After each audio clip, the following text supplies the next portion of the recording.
आज हम लोग एक नया सब्जेक्ट स्टार्ट करने वाले हैं, financial management.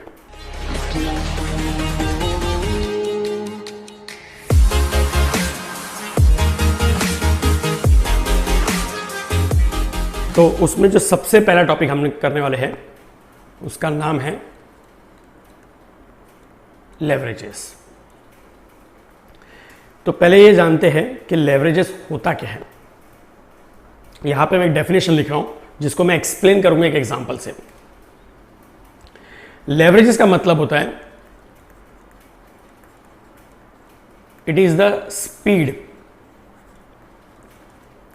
Eight which profit changes. It is the speed at which profit changes due to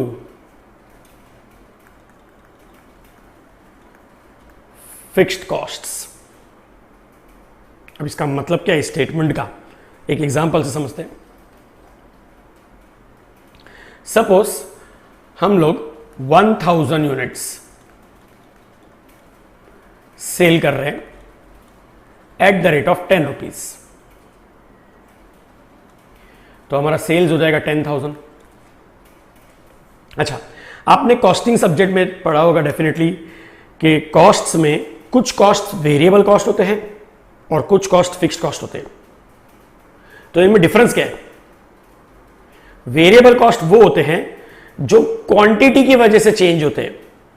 मतलब अगर हमारा क्वांटिटी इंक्रीज होगा तो कॉस्ट भी प्रोपोर्शनेटली इंक्रीज होगा, अगर हमारा क्वांटिटी डिक्रीज होगा तो कॉस्ट भी प्रोपोर्शनेटली डिक्रीज होगा।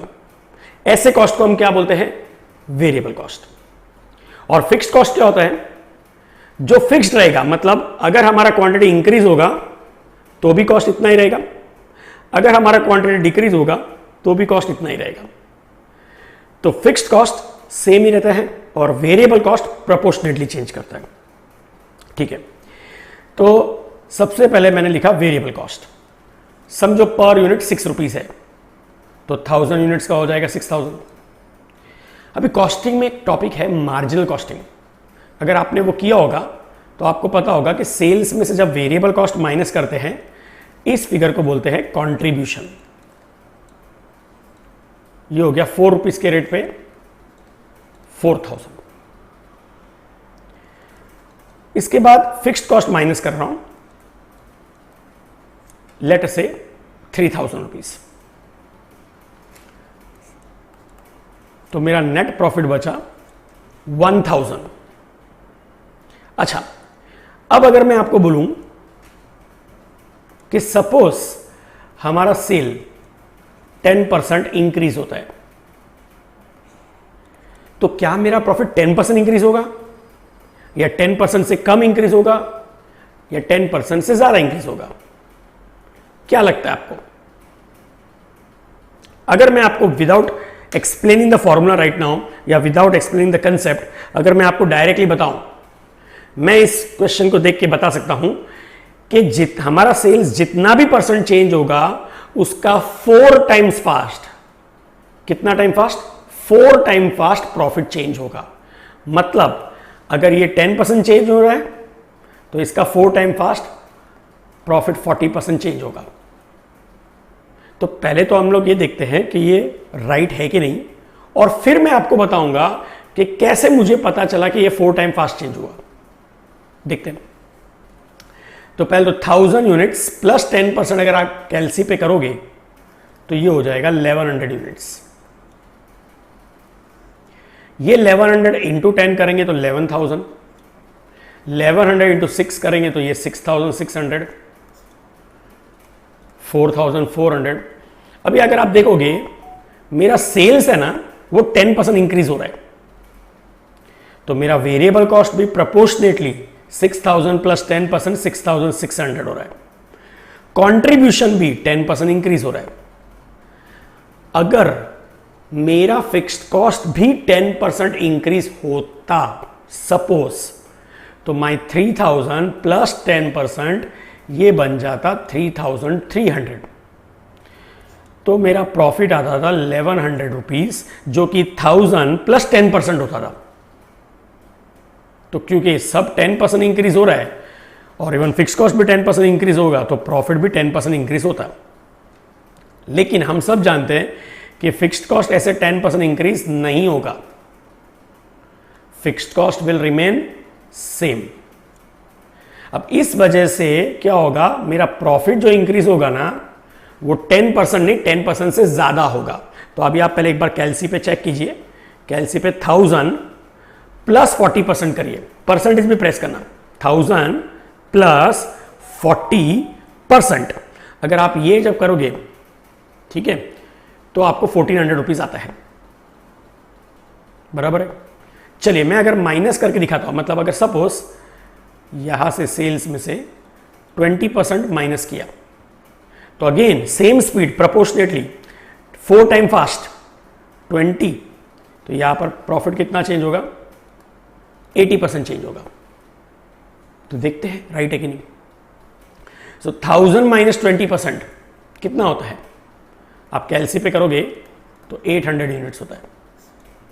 तो 800 इंटू 10 आपका ये हो गया 8000, 800 इंटू 6 ये हो गया 4800, 800 इंटू 4 ये हो गया 3200, fixed cost will remain same 3000, तो हमारा प्रॉफिट हो गया 200। अभी आप चेक करके देखो, ये जो हमारा 1000 प्रॉफिट था उसमें से माइनस 80% करके देखिए तो क्या आंसर 200 आता है। यस, इससे ये प्रूव होता है पहले तो कि जितना भी सेल्स चेंज हो रहा है उसका 4 टाइम फास्ट प्रॉफिट चेंज हो रहा है। 10 के सामने 40, 20 के सामने 80। तो अभी इमीडिएटली मेरा नेक्स्ट क्वेश्चन ये है कि मुझे कैसे पता चला कि ये स्पीड 4 टाइम्स ही होगी।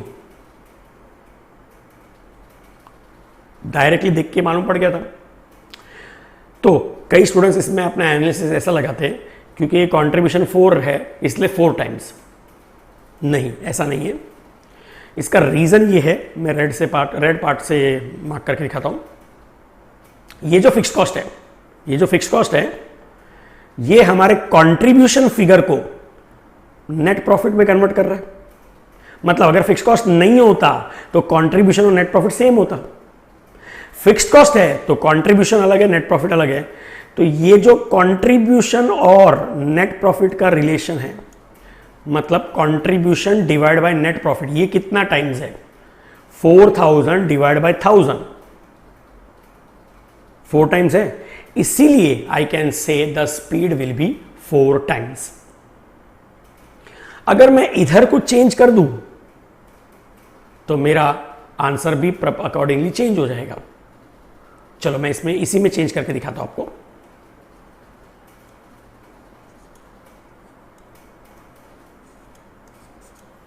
सपोज लेट्स से हम लोग फिक्स्ड कॉस्ट लेते हैं 3200, तो यहां प्रॉफिट हो जाएगा 800, बराबर है। अब आप बताओ 4000 डिवाइड बाय 800 कितना होता है, ये होता है 5 टाइम्स। अब अगर 5 टाइम्स हुआ मतलब प्रॉफिट 5 टाइम्स फास्ट चेंज होगा। सो ये 10 है ना, ये 10% चेंज है तो यहां पर 50% चेंज होगा, और ये 20% है तो उसका 5 टाइम्स 100% चेंज होगा। और ये भी वेरीफाई करके देख लेते हैं। फिक्स कॉस्ट कितना किया हमने, 3200, वो सेम रहेगा। तो 4400 माइनस 3200 1200 हो जाता है। अब आप कैलसी पे करके देखो, 800 प्लस 50%, क्या वो फिगर 1200 है? यस है। तो that means it is proved now कि speed is how many times, 5 times. Why it is 5 times? Because a contribution और नेट प्रॉफिट का रिलेशन कितना टाइम्स है, 5 टाइम्स। यहां पर भी देखते हैं, फिक्स कॉस्ट तो यही 3200 रहेगा, तो प्रॉफिट हो गया 0। तो 800 माइनस 100% करोगे तो 0 ही आंसर आएगा। एक और कर लेते, चलिए एक और बार कर लेते। सपोज ये 3600 ले लिया, तो ये कितना हो गया, 400। अब 4000 डिवाइड बाय 400 कितना टाइम्स हुआ, 4000 डिवाइड बाय 400 10 टाइम्स होता है। अब ये 10 टाइम्स है तो प्रॉफिट भी 10 टाइम फास्ट चेंज होगा। सो 10% है तो यहां पर कितना हो जाएगा 100%, और यहां पे 20 है तो 20 इंटू टाइम्स 10 टाइम्स 200%। वेरीफाई करते हैं। 3600 fix cost will remain same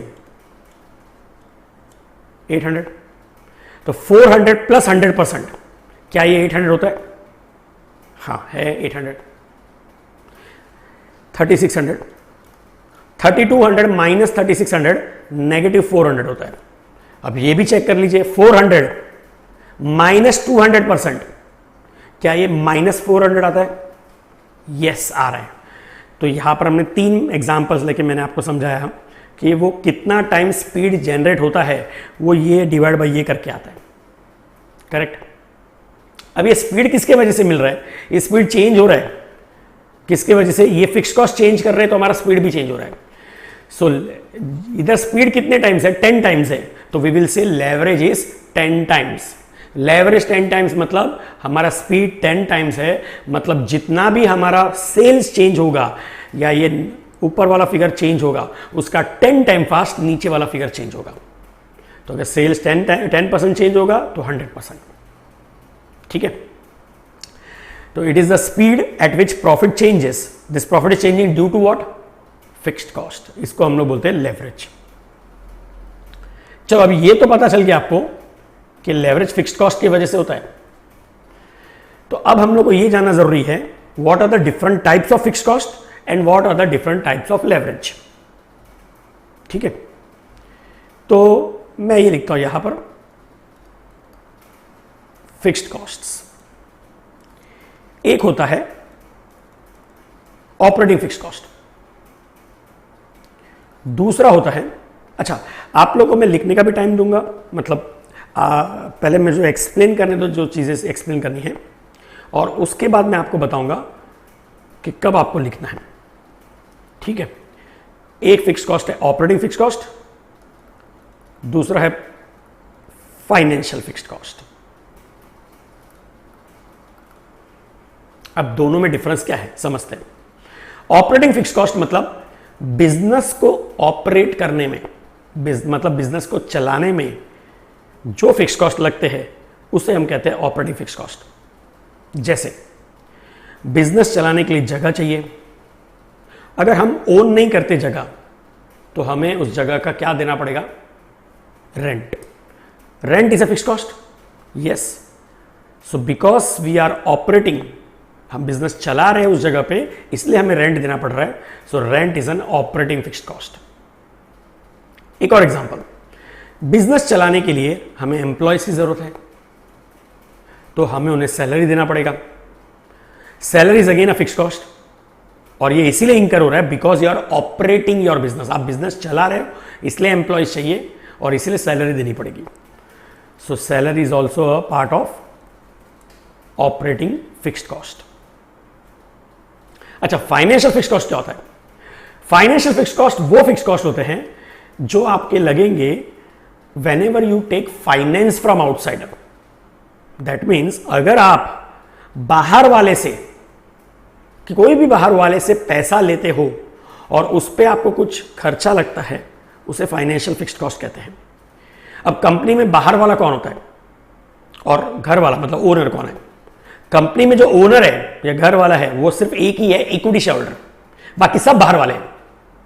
तो अगर बैंक जिससे लोन लिया वो भी बाहर वाला है, डिबेंचर होल्डर भी बाहर वाला है, प्रेफरेंस शेयर होल्डर भी बाहर वाला है, एक ही जन ओनर है, इक्विटी शेयर होल्डर। तो अगर हम बैंक से लोन लेते हैं तो हमें उनको क्या देना पड़ता है?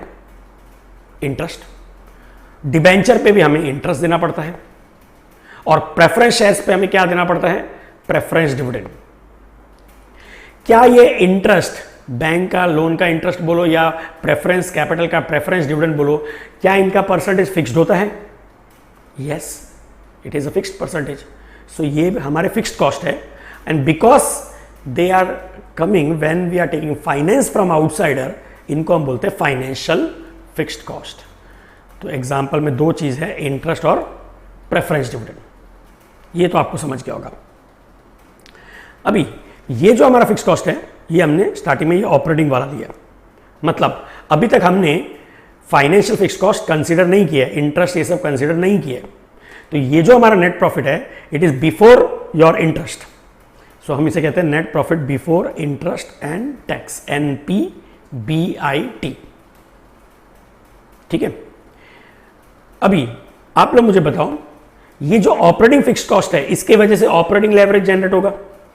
हम इसे कहते हैं डिग्री ऑफ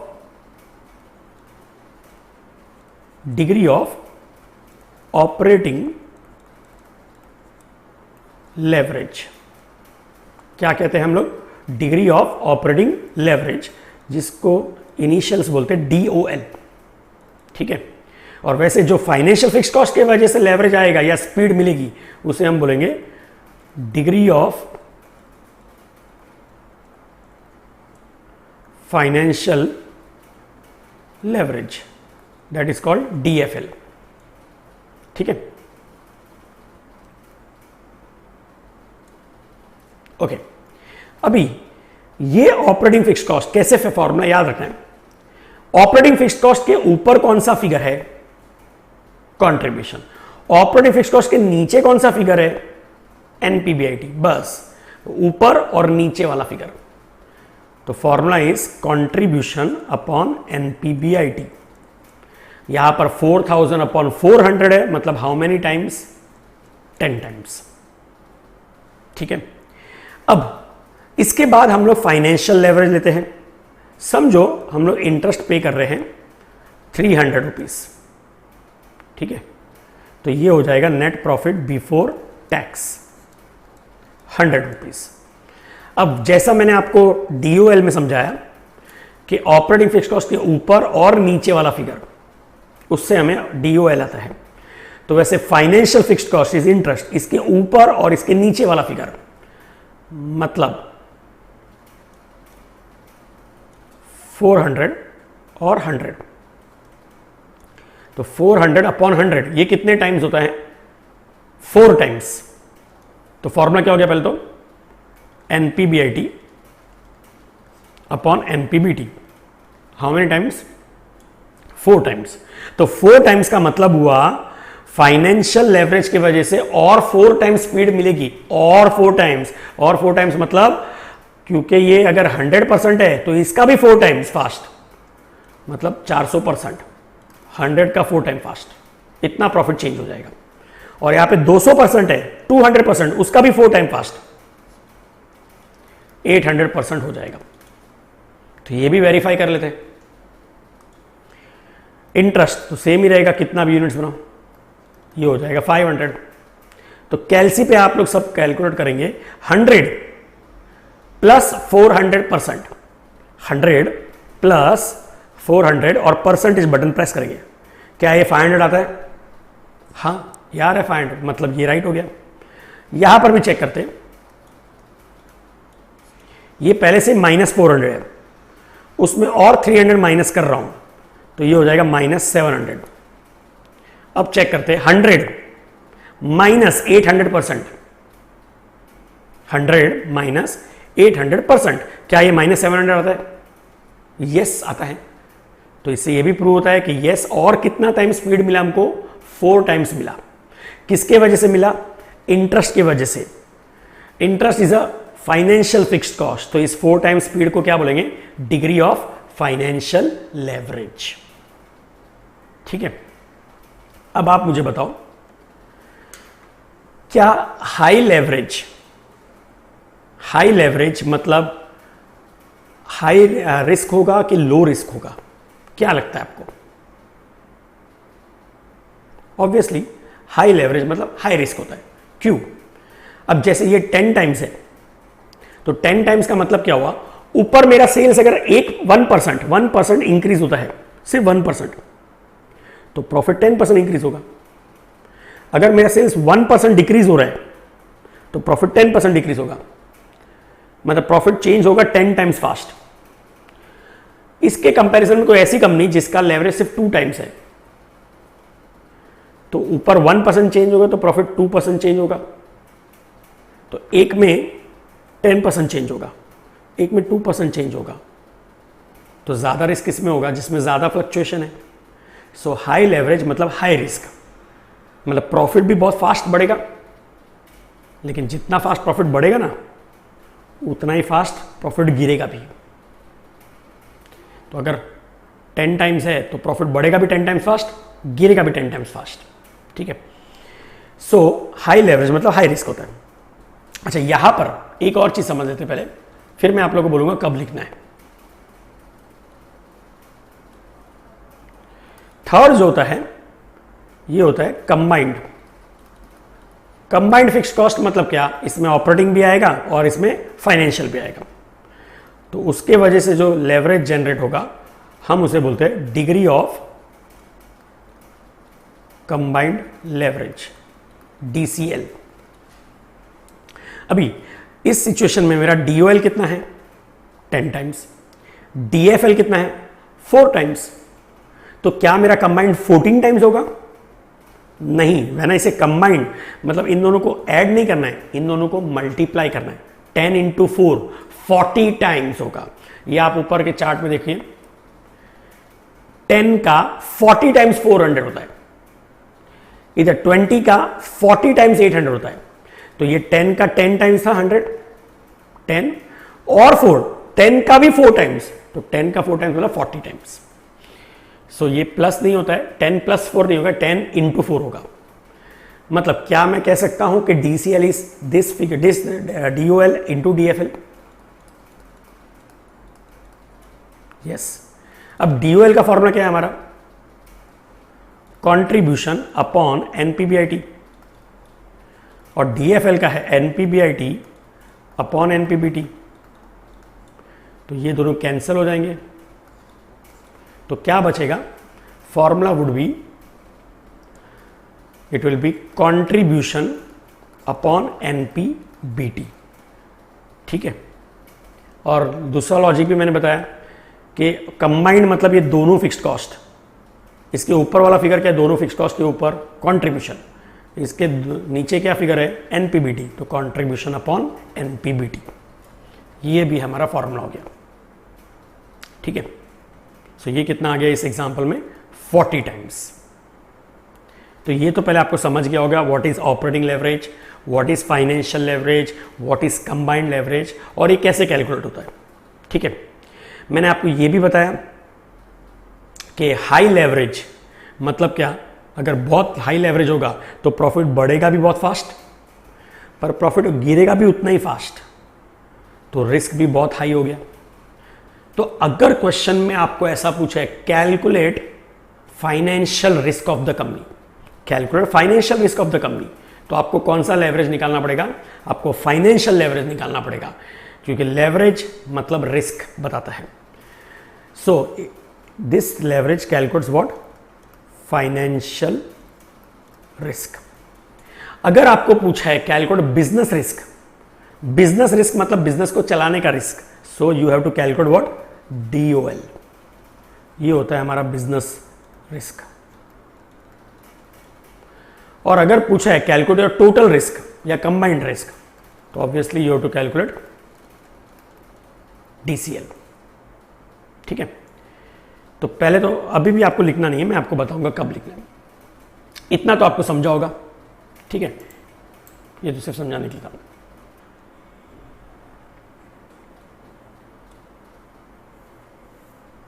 ओके, नाउ चलिए, तो अब हम लोग देखते हैं।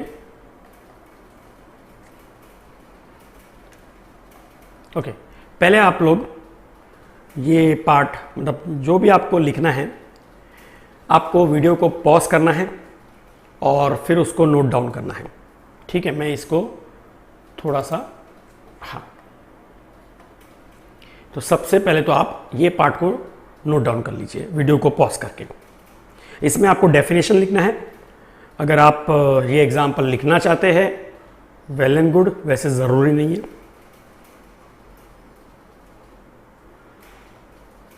ठीक है, इसके बाद आप, हाँ, ये टेबल तो पूरा बनाएंगे।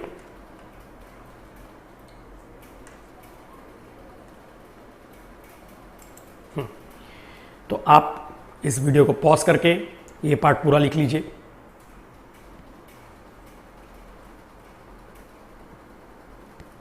ठीक।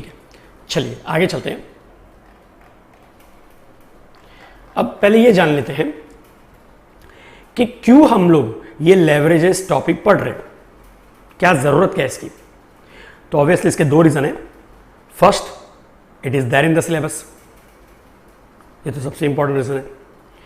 और दूसरा इंपॉर्टेंट रीजन ये है कि अगर लेवरेजेस का नॉलेज एक बिजनेसमैन को नहीं होगा, लेवरेजेस का नॉलेज बिजनेसमैन को नहीं होगा, तो उससे उसका बिजनेस कम नहीं होता है, बंद होता है। मैंने वापस क्या बोला आप समझिए कि अगर लेवरेजेस का नॉलेज बिजनेसमैन को नहीं होता है तो उससे बिजनेस कम नहीं होता है, बिजनेस बंद होता है। लेट अस अंडरस्टैंड ऐसा क्यों। अब मैं इसके लिए आपको बताता हूं कि यूएस में, जैसे मैं आपको one of the practical example से लेता हूं, यूएस में 9/11 का अटैक हुआ था, ठीक है। उस अटैक के वजह से विद इन 1 ईयर स्विट्जरलैंड की one of the largest airline company bankrupt हो गई। स्विट्जरलैंड की लार्जेस्ट एयरलाइन कंपनी बैंकरप्ट हो गई 1 साल के अंदर ही, और वो भी यूएस में अटैक होने की वजह से। तो ऐसा क्यों, तो देखते हैं। सबसे पहले ये समझते हैं कि एक एयरलाइन कंपनी जो होती है ना, उनका जो फिक्स्ड कॉस्ट होता है वो बहुत हाई होता है, बहुत हाई। पहले हम लोग इंटरेस्ट की बात कर लेते हैं।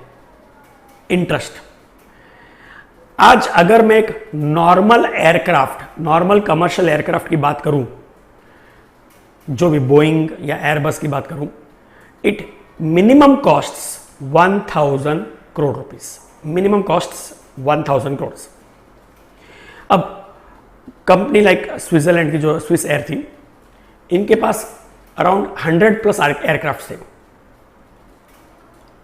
अगर मैं इंडिया में बात करूं, समझो कोई भी एयरलाइन कंपनी लो, आप समझो एयर इंडिया लो या स्पाइस जेट लो या इंडिगो लो। सपोज अगर मैं इंडियन एयरलाइन की बात कर लेता हूं, समझो स्पाइस जेट, उनके पास से 100 एयरक्राफ्ट है और एक एयरक्राफ्ट 1000 करोड़ का है, मतलब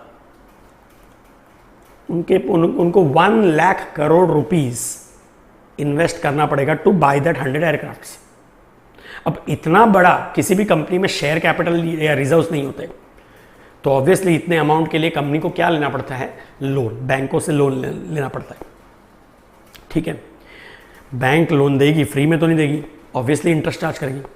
अब जस्ट मैं एग्जांपल लेता हूं कि assuming only 12% rate of interest, शायद ज़्यादा ही होगा बट फिर भी मैं एज्यूम 12% करता हूं, तो कंपनी को हर साल 12,000 करोड़ रुपए इंटरेस्ट देना है एवरी ईयर। भले बिजनेस चले या ना चले, उससे कोई मतलब नहीं, ये इंटरेस्ट देना है 12,000 crore. So huge financial fixed cost. अगर कंपनी का फाइनेंशियल फिक्स्ड कॉस्ट हाई होगा तो इसका मतलब उनका फाइनेंशियल लेवरेज हाई होगा, यस। सो उनका जो DFL है it will be very high. अब चलते हैं ऑपरेटिंग फिक्स्ड कॉस्ट के बारे में। ऑपरेटिंग फिक्स्ड कॉस्ट जैसे रेंट और सैलरी, तो एक एयरलाइन को उनको जो एयरपोर्ट पे स्पेस लेना पड़ता है, क्या चीज़ के लिए। जब आप एयरपोर्ट पे जाते हो, समझो आप स्पाइस जेट से जा रहे हो, तो एयरपोर्ट पे जब एंटर करोगे तो वहाँ पे स्पाइस जेट का काउंटर होगा जहाँ पर आप अपना बैगेज दोगे और उनसे बोर्डिंग पासेस भी लोगे, ठीक है। तो वो जो स्पेस है, क्या आपको लगता है एयरपोर्ट अथॉरिटी ऑफ इंडिया वो स्पेस उनको फ्री में प्रोवाइड करेगी? No, they are all chargeable, उसका रेंट लगता है, और because it is a prime property तो रेंट भी अच्छा खासा लगता है। अच्छा, नॉट ओनली दैट स्पेस, अगर टिकटिंग स्टाफ है उनका भी जो स्पेस है उसका भी रेंट लगता है, वो भी एरिया का। प्लस इवन जो एयरक्राफ्ट, आज अगर एयरक्राफ्ट सपोज लैंड होता है, ठीक है, जब एयरक्राफ्ट लैंड होता है तो वो जिस जगह पे पार्क होता है, जो उनकी रिजर्व्ड स्पेस होती है, मतलब ऐसा नहीं होता कि जहां पर भी उनको जगह दिख गई खाली लगा दिया पार्किंग के लिए, नहीं, तो उनके लिए जो स्पेस रिजर्व्ड होती है उस स्पेस को बोलते हैं हैंगर। क्या कहते हैं उसे? हैंगर, ठीक है। अब ये जो स्पेस है, अभी भले ही कंपनी 5 एयरक्राफ्ट का स्पेस ले, मतलब 5 एयरक्राफ्ट साइड बाय साइड खड़े रहे, समझो इतना बड़ा स्पेस लिया, तो वो उतनी बड़ी एरिया का रेंट देना पड़ता है। अब ये तो हो गया समझो वन ऑफ द एयरपोर्ट्स की बात कर रहा हूं। अगर समझो स्पाइस जेट का इंडिया में 25 डिफरेंट एयरपोर्ट्स पे बिजनेस है, लेट्स से मुंबई, दिल्ली, चेन्नई, कलकत्ता, ये तो मेन है ही, बैंगलोर, हैदराबाद, जयपुर एक्सेट्रा, काफ़ी जगह पे उनका प्रेजेंस है। तो हर जगह के एयरपोर्ट पे उनको वो बैगेज एरिया, टिकटिंग एरिया और एयरक्राफ्ट को पार्क करने का स्पेस लेना पड़ेगा, हर जगह उनको रेंट देना पड़ेगा। अगर उनका आउट ऑफ इंडिया भी बिजनेस है, मतलब उनकी फ्लाइट्स इंटरनेशनल फ्लाइट्स में भी, इंटरनेशनल डेस्टिनेशन में भी जाती है, तो वहाँ पर भी उनको रेंट और ये हैंगर का जो रेंट, हैंगर मतलब हैंगर का रेंट और बैगेज एरिया का रेंट देना पड़ेगा। यस, तो आप सब खुद समझिए, जहाँ जहाँ उनका प्रेजेंस होगा हर जगह का रेंट देना पड़ेगा, तो रेंटल कॉस्ट भी हाई हो गया। एंड सैलरी भी, अभी आप समझ सकते हैं कि एक एयरलाइन में बहुत स्टाफ की ज़रूरत होती है, स्टार्टिंग फ्रॉम एक तो पायलट्स, ऑब्वियसली एयर होस्टेस, मुझे मान लो सबके माइंड में सबसे पहले यही आता है, बट फिर भी एयर होस्टेस। देन जो आपका कार्गो, जो आप अपना बैगेज देते हो, तो वो जो बैगेज को एयरपोर्ट में लोड करना और वापस डेस्टिनेशन पे अनलोड करके पहुंचाना, उसके लिए जो कार्गो टीम होगी वो, ठीक है। फिर कंपनी के मतलब जो एयरलाइन की बसेस होती है, तो बस को चलाने वाले ड्राइवर होंगे वो, एंड टिकटिंग स्टाफ, फिर जो ऑफिस होगी हेड ऑफिस, उसके एम्प्लॉयज़, अगर कॉल सेंटर जहाँ पे आप टोल फ्री नंबर होता है, जहाँ पे कॉल सेंटर में आप कॉल करके फ़्लाइट का डिटेल्स लेते हैं, वो सब चीज़ें, वो उनके भी एम्प्लॉयज़, तो इतने सारे एम्प्लॉयज़ होते हैं, तो उनका सैलरी भी बहुत हाई होता है। तो अगर ऑपरेटिंग फिक्स कॉस्ट हाई होगा, high operating fix cost will result into high operating leverage.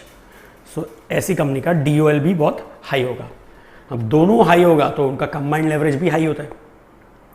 तो अब क्या था कि जो ये स्विट्जरलैंड की जो मैं एयरलाइन की बात कर रहा हूँ, इनका ये जो DCL है, that is degree of combined leverage, ये ऑलमोस्ट 60 टाइम्स था। 60 टाइम्स मतलब क्या? 60 टाइम्स मतलब अगर ऊपर मतलब सेल्स में 1% चेंज हो रहा है, सिर्फ 1%, सेल्स 1% बढ़ता है, तो प्रॉफिट 60 टाइम्स फास्ट 60% बढ़ेगा। 1% सेल बढ़ा, प्रॉफिट 60% बढ़ जाएगा। लेकिन वही अगर सेल 1% ही कम हुआ तो प्रॉफिट 60% साफ हो जाएगा।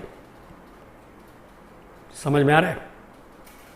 अब वही 9/11 अटैक की वजह से यूएस में अटैक हुआ, तो पीपल ट्रैवलिंग फ्रॉम, इनका तो स्विस एयर का main business US to Europe था, मेन बिजनेस। तो people travelling from US to Europe declined. Obviously थोड़े टाइम के लिए तो डिक्लाइन हो गई कि जो अभी अटैक हुआ है, तो people obviously will be in panic mode.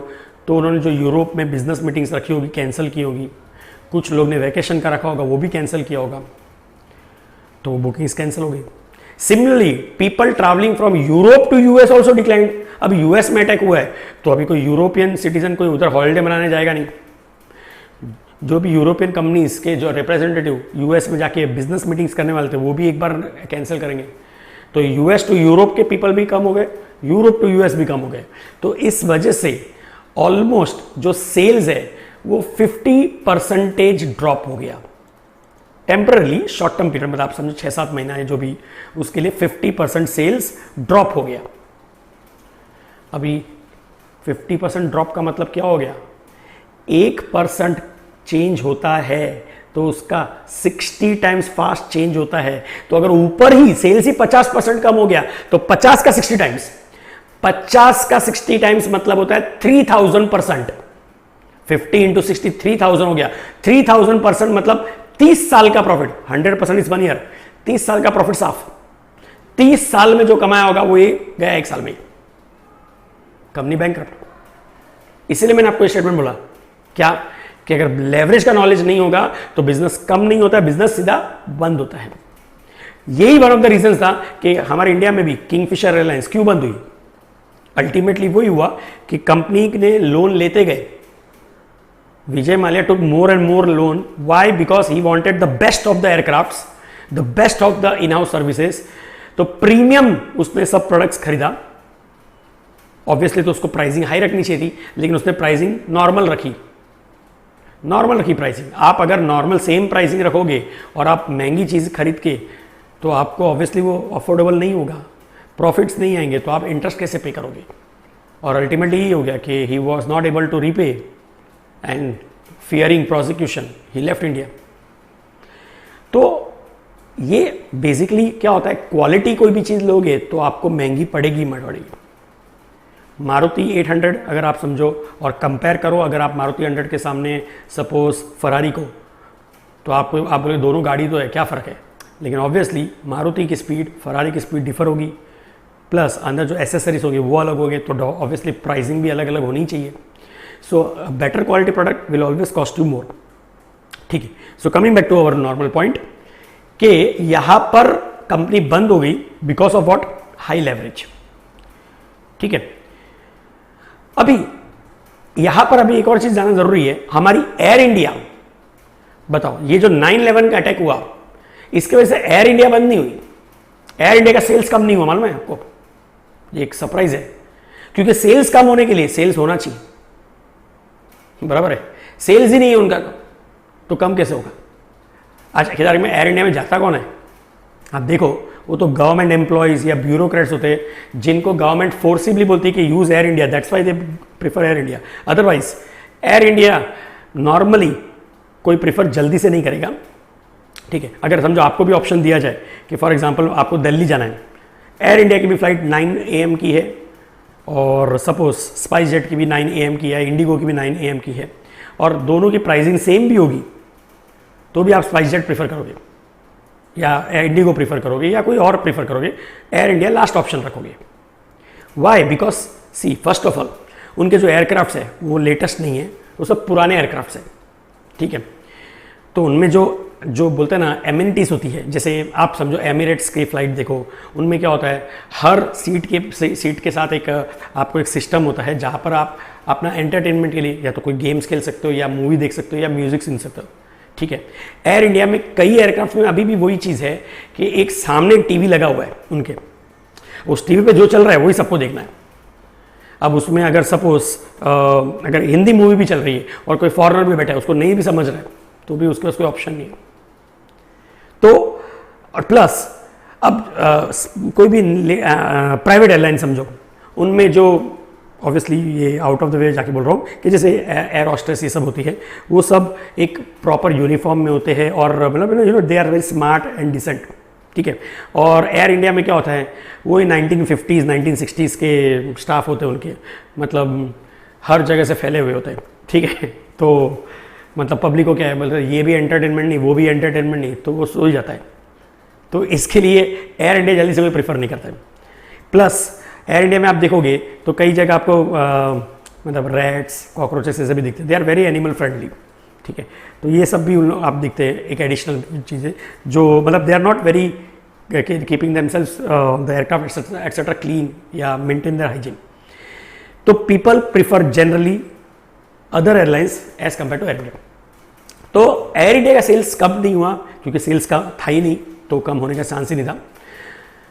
अच्छा, लेकिन अगर मैं बात करूं दूसरे एयरलाइंस जैसे सिंगापुर एयरलाइंस, इनका सेल्स उतना अफेक्ट नहीं हुआ। पूरा गेम सेल्स का ही है, क्योंकि ऊपर जितना चेंज होगा उतना नीचे चेंज होगा, तो उनको ऊपर ही चेंज नहीं होने देना है, तो नीचे भी चेंज नहीं होगा। तो सिंगापुर ने एयरलाइंस ने क्या किया, फर्स्ट ऑफ ऑल उनका यूएस वाला बिजनेस इतना बड़ा नहीं था कि जो अफेक्ट होगा, फिर भी जो भी समझो 15-20% भी होगा वो बिजनेस भी अफेक्ट नहीं होने देना है। तो उन्होंने क्या किया, उस वक्त उन्होंने मालूम है अगर समझो यूएस के सिटीजन्स नहीं आएंगे या हमारे सिटीजन यूएस नहीं जाएंगे तो जो फ्लाइट्स एम्प्टी है उनको कैसे यूज में करेंगे, तो उस वक्त उन्होंने स्कीम निकाली। क्या क्या मालूम है, जैसे एयरलाइन के लिए लेवरेज हाई होता है, तो आपको ये भी पता होगा कि एक सेकेंड, हाँ, एयरलाइन के लिए लेवरेज हाई होता है, वैसे एक 5 स्टार होटल उसके लिए भी लेवरेज बहुत हाई होता है, वो भी समझिए। आज एक 5 स्टार होटल को जो स्पेस चाहिए जहां पर वो होटल बनाना है वो प्राइम प्रॉपर्टी होना चाहिए, या तो वेरी मतलब I mean near to beach, scenic beauty basically, या near to airport. Obviously those properties will be very costly, तो लैंड का कॉस्ट अच्छा खासा लगेगा, फिर उस पर कंस्ट्रक्शन भी कॉस्ट लगेगा, वो भी बहुत हाई होगा क्योंकि वो best of the interiors use करते हैं, उन लोग बेस्ट ऑफ द फर्नीचर लाते हैं, ठीक है। तो इनका जो कॉस्ट ऑफ कंस्ट्रक्टिंग या एक होटल को स्टार्ट करने का कॉस्ट भी बहुत बड़ा अमाउंट होता है। It runs into hundreds of crores.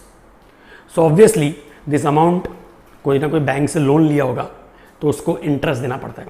सो एक 5 स्टार होटल का भी, अगर मैं आपको फाइनेंशियल फिक्स कॉस्ट या इंटरेस्ट की बात करूं, वो भी हाई होगा, तो उनका भी DFL हाई होता है।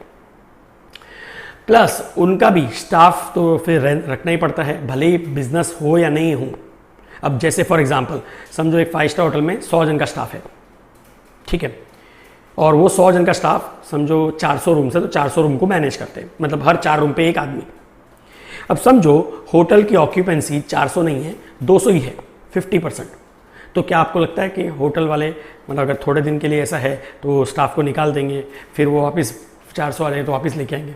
नहीं, स्टाफ तो रखना ही पड़ता है। फिर भले ही आपका बिजनेस हो या नहीं हो, वो सैलरी तो देनी पड़ेगी। तो उनका ऑपरेटिंग फिक्स कॉस्ट भी बहुत हाई होता है। उनका वेरिएबल कॉस्ट तो बहुत कम होता है। आज की तारीख में अगर इसकी 5 स्टार होटल की बात करूं तो वेरिएबल कॉस्ट होता क्या मालूम है? सिर्फ इलेक्ट्रिसिटी कॉस्ट।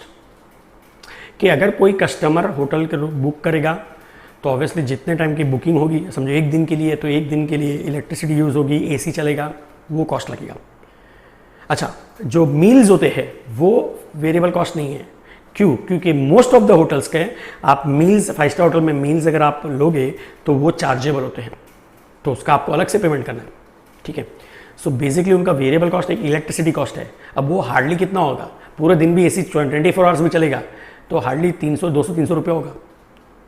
अब उसके कंपैरिजन में जब आप अगर 5 स्टार होटल में अगर आप पूछते हैं पर डे का चार्जेस, तो अराउंड मिनिमम 10,000 जितना होता है। तो 10,000 में से वेरिएबल कॉस्ट सिर्फ 300 रुपये, मतलब हार्डली 3%। तो बाकी 97% क्या प्रॉफिट है उनका? नो। आज भी मैक्सिमम होटल्स लॉस मेकिंग है। Maximum hotels in India, maximum 5 star hotels in India are loss making. Why? Because उनका फिक्स्ड कॉस्ट इतना हाई है कि वो लोग फिक्स्ड कॉस्ट ही रिकवर नहीं कर पाते हैं। Is that clear? तो उनका जो DCL है, उनका भी कंबाइंड लेवरेज बहुत हाई होता है। तो ये सिंगापुर एयरलाइंस ने क्या किया कि देखो, सिंगापुर एयरलाइंस एयरलाइन कंपनी, और जो वहाँ पे 5 स्टार होगी सिंगापुर में, वो उनका भी हाई होगा लेवरेज। तो इन्होंने स्कीम रखी, देखो हमारा भी बिजनेस अफेक्ट हो रहा है, अगर टूरिस्ट नहीं आएंगे तो हमारा भी सेल्स कम है, आपका भी सेल्स कम। इस वक्त क्या किया इन्होंने, स्कीम निकाली कि इंडिया से सिंगापुर टू एंड फ्रो, मतलब जाना आना फ्लाइट में, and 3 night stay in a 5 star hotel. सुनना, to and fro and 3 night stay in a 5 star hotel, 25,000 rupees only, 25,000 रुपया। ये तो बहुत अच्छा स्कीम निकल गया। अरे 3 night stay in a 5 star hotel and आना जाना इन अ फ्लाइट, टोटल मिला के 25,000। अरे इससे महंगा तो महाबलेश्वर पड़ता है अपने को। मुंबई टू महाबलेश्वर या आप दिल्ली से शिमला समझो तो वो भी महंगा पड़ जाएगा 5 स्टार ग्रुप को भी। तो ये इन्होंने स्कीम रखा। ये स्कीम इतनी हिट हो गई कि सब किसको उस वक्त पूछो कहाँ पे जा रहे, सिंगापुर। क्यों? क्योंकि है ऑब्वियसली 25,000 में जाने आने मिल रहा है, एक फॉरेन डेस्टिनेशन का काम हो जाता है अपना, बराबर है। तो मतलब फ्लाइट्स, जो नॉर्मल फ्लाइट्स इंडिया से सिंगापुर जाती होगी, ठीक है, जितने भी जाती होगी, वो डबल ऑक्यूपेंसी, मतलब एक तो डबल फ्लाइट्स हो गई प्लस फुल भर भर के जा रही है। तो जो यूएस का बिजनेस उनका माइनस हुआ था, कम हो गया था, वो कॉम्पेंसेट हो गया, इंडियंस ने हेल्प कर दी, इसलिए उनको कोई नुकसान नहीं हुआ, ठीक है। तो ये आपको समझ में आया होगा कि लेवरेज का मतलब मीनिंग क्या है। तो इसलिए है ना, leverage is a very dangerous tool. It is a 2 edge sword बोलते हैं, डबल एज स्वॉर्ड, कि प्रॉफिट देगा भी बहुत और प्रॉफिट लेगा भी बहुत। आपको इतना समझा? ठीक है, आपने ये तो नोट डाउन कर लिया होगा और इसके नीचे ये वाला पार्ट भी नोट डाउन कर लिया होगा।